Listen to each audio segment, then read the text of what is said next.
They weren't slaves, but skilled laborers. They had beer for breakfast, medical care, and got paid in bread. Everything you think you know about the workers who built Egypt's pyramids is wrong. The truth, buried in ancient worker villages and decoded from 4,500-year-old records, is far stranger than you'd imagine. For centuries, Hollywood sold us a lie. Whip-cracking overseers, starving slaves dragging massive stones under the scorching Egyptian sun. But archaeologists have uncovered the real story, and it's nothing like the movies. Today, we're stepping into the dusty sandals of an actual pyramid worker to reveal what their life was truly like. Let's get one thing straight right from the start. The men who built the Great Pyramid of Giza weren't slaves. They weren't prisoners. They weren't even particularly miserable. In fact, the evidence suggests they were proud, skilled workers who competed with each other for glory and bragging rights. When archaeologists discovered the workers' tombs near the pyramids in the 1990s, everything changed. These weren't unmarked graves of forgotten slaves. These were proper burials, positioned near the monuments they helped build, their names carved in stone for eternity. The workers organized themselves into crews with names like sports teams. The Friends of Khufu, the Drunkards of Menkaure. These were badges of honor, declarations of pride that still echo across 4,500 years. Most were seasonal farmers, recruited during the annual flooding of the Nile. Each village throughout Egypt had to send a quota of workers. It was a form of national service. Working on the pharaoh's pyramid wasn't just a job. It was a religious duty. These workers believed they were building the God-King's stairway to heaven, securing blessings for generations to come. Picture this. Dawn breaks over the workers' village at Giza. A man named Neshi wakes up in a small room he shares with 7 other men. The air already carries the coming heat. First, breakfast. And breakfast meant beer. Not a party drink, but thick, nutritious liquid bread. In a time before clean water, beer was safer and packed with the calories needed for the work ahead. The workers operated on a 10-day work week with 1 day off. When the work horn sounded, Neshi would join his crew, part of a larger team of about 2,000 workers. Everyone had a specific role. How did they move those massive stones? Forget aliens. The answer is simpler and more impressive. Teams of workers hauled the stones on wooden sledges, a feat of pure manpower and ingenuity. Wetting the sand in front of the sledge reduced friction dramatically. It still required immense effort, but it was entirely possible with the technology and manpower available. The workers would sing work songs to coordinate their pulling, turning brutal labor into a rhythmic endeavor. Teams competed to move stones faster, building with a pride that earned them recognition. By midday, lunch was delivered to the work site. More bread, more beer, vegetables, and occasionally fish. The workers would rest in whatever shade they could find, their bodies aching from the labor. Medical tents stood ready for the inevitable injuries. Broken fingers, crushed feet. The doctors of ancient Egypt were surprisingly sophisticated, and evidence shows they treated workers injured on the job. The afternoon shift continued until sunset. As the day wound down, workers maintained their tools, sharpening copper chisels and repairing sledges, preparing for the next day's struggle.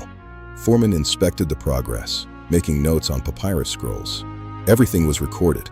The ancient Egyptians were obsessed with documentation, and we're grateful for that obsession today. The workers didn't sleep at the construction site. They returned each evening to a purpose-built village discovered by archaeologists in the 1990s. This was an actual planned community. The temporary workers, the seasonal farmers who came during the flood season, lived in long barrack-style buildings. Small rooms, simple but functional. The skilled permanent workers, the master stone cutters and engineers, had better housing with more space and privacy. Inside these modest homes, archaeologists found the debris of daily life. Cooking areas with the remains of meals. Sleeping mats, personal belongings that humanized these ancient workers in touching ways. Board games for entertainment.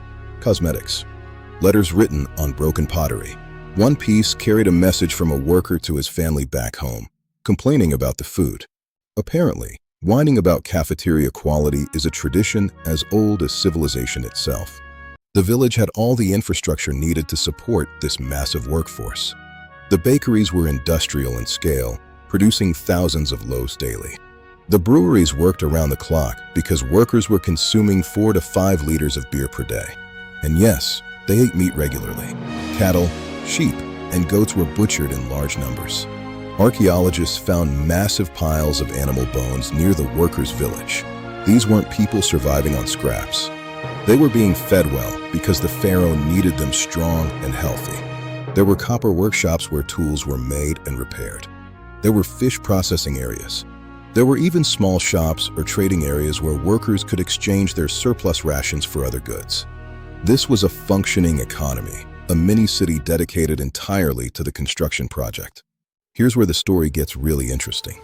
The ancient Egyptians had what might be the world's first workers' compensation system. When archaeologists examined the skeletons from workers' tombs, they found something remarkable: healed fractures, bones that had been broken and then set properly, surgical interventions. These workers weren't just being patched up and sent back to work. They were receiving actual medical care. And here's the most surprising part. Workers who couldn't work anymore due to injury were still being fed. The ration records show that disabled workers continued to receive their bread and beer allotments. The payment system itself was sophisticated. Workers weren't paid in money because Egypt didn't use currency the way we do.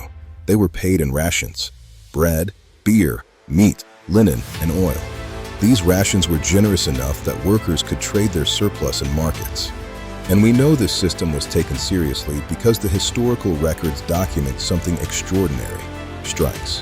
When payments were delayed, workers stopped work. They organized. They protested. And amazingly, they often won.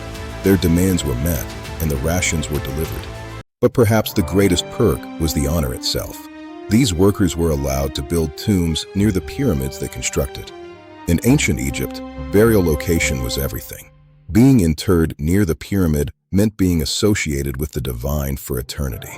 The workers' tombs weren't as grand as those of nobles, but they were real tombs with real inscriptions. Their names were recorded. Their families received the prestige of that connection. For people who believed deeply in the afterlife, this was immortality. The graffiti inside the pyramids tells the story of workers who took pride in their labor. They left messages boasting about their team's accomplishments. They carved their names where they knew no one would see them for thousands of years. They were leaving their mark on something eternal. But let's not romanticize this too much. The work was brutal. The danger was real. Accidents happened constantly. Heavy stones slipped. Ramps collapsed. Men fell from heights. The skeletal evidence shows the toll this work took on human bodies. Vertebrae compressed from years of carrying heavy loads. Joint damage from repetitive motions. Heel fractures that didn't set quite right. Some workers died on the job, their bodies buried with honor, but their lives cut short nonetheless. The heat of the Egyptian desert showed no mercy. Despite the water rations, despite the breaks, men suffered from heat exhaustion and dehydration. The work was relentless, especially as deadlines approached. The pharaoh's pyramid needed to be completed, ideally before the pharaoh died. That pressure flowed downward through the ranks. Quotas had to be met. Teams that fell behind faced consequences. There was pressure and discipline for those who didn't pull their weight. And for the seasonal workers, there was the emotional cost of being away from home for months at a time, away from wives and children, away from their own farms and villages, living in crowded barracks with strangers, enduring the physical pain of labor unlike anything most had experienced in agricultural work. The pyramid demanded everything from these men, and while they gave it willingly, that didn't make it easy. So why did they do it?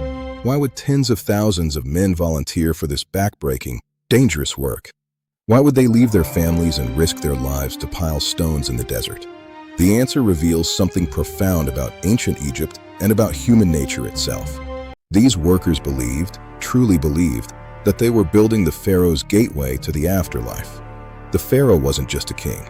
He was a living god, the intermediary between the mortal world and the divine. When the pharaoh died and successfully made the journey to the afterlife, he would ensure the Nile flooded each year and guarantee the harvest. He would maintain Ma'at, the cosmic order that kept chaos at bay. These workers were securing the future of Egypt itself. By building his pyramid, workers were participating in the most important project imaginable, and they were securing their own place in eternity. The honor of working on the pyramid blessed their families. Their names carved in stone meant that they would be remembered forever. In a culture that believed the afterlife depended on being remembered, this was everything. It wasn't slavery, it was salvation. The next time you see the pyramids, don't imagine slaves in chains. Picture Neshi the stone hauler, drinking his morning beer, joking with his crew. Picture Inca the foreman, checking his team's progress, recording their achievements. Picture thousands of workers singing work songs. They believed with absolute certainty that they were building something holy, building something that would outlast them by millennia. They succeeded. We're still talking about them 4,500 years later. If this changed how you see ancient Egypt, hit that like button and subscribe for more history that shatters everything you thought you knew. Drop a comment telling us, would you have taken this job? And check out our next video where we reveal what Egyptian pharaohs actually looked like. The truth will shock you.